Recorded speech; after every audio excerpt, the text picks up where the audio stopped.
नमस्कार मित्रांनो आज मार्केटसाठी LT आणि कोचिन शिपयार्ड मी सजेस्ट केला होता. तर त्यापैकी कोचिन शिपयार्ड तर हातात लागला नसेल, गॅप अप ओपनिंग झाली आहे.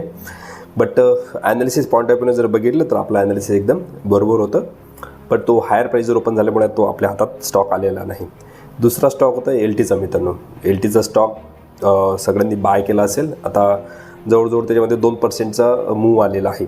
ॲक्च्युली LTचा स्टॉक मी कालच सजेस्ट केला होता स्टुडंटच्या ग्रुपवरती आणि तो त्याच प्राईजवर राहिल्यामुळे मी तो आज पण पुन्हा सजेस्ट केला. तुम्हाला जर अगोदर रिकमेंडेशन हवे असतील तर स्टुडंट ग्रुपमध्ये तुम्ही या आणि स्टुडंट ग्रुपमध्ये येण्यासाठी तुम्हाला स्टुडंट व्हावं लागेल. म्हणजे जो कोर्स आहे आमचा तो बाय करावा लागेल. त्यानंतर तुम्हाला लाईफ टाईम ॲक्सेस मिळेल आणि त्याच्यामध्ये पण मी रिकमेंडेशन देत राहतो.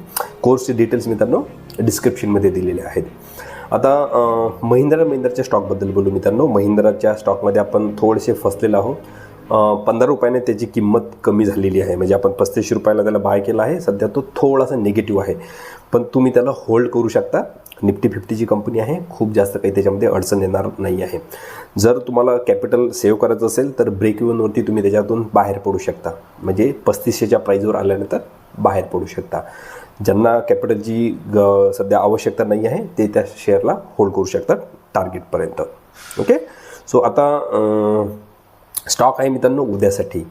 तर उद्यासाठी स्टॉक आहे मित्रांनो इन्फोसिसचा. इन्फोसिसच्या स्टॉकने काय केलं माहिती आहे का? इन्फोसिस कंपनीने ज्या एन्थ्रोपिक कंपनी जी आहे, जी AIचं जिनं मॉडेल आणलं आणि जी कंपनीमुळे पूर्ण AI सेक्टर घाबरलं होतं, त्याच कंपनीसोबत इन्फोसिसनं टायअप केलेलं आहे बिझनेससाठी त्यांच्या. सो त्याचा खूप मोठा ट्रिगर इन्फोसिसला मिळालेला आहे आणि त्यामुळे इन्फोसिसच्या शेअरची प्राईस आज जवळजवळ 3% वाढली होती आणि बाकी IT कंपन्यांच्या शेअरची प्राईस पण मित्रांनो वाढली होती. तर 1390 रुपयाच्या प्राईजवर तुम्ही इन्फोसिस बाय करू शकता. 1390 4%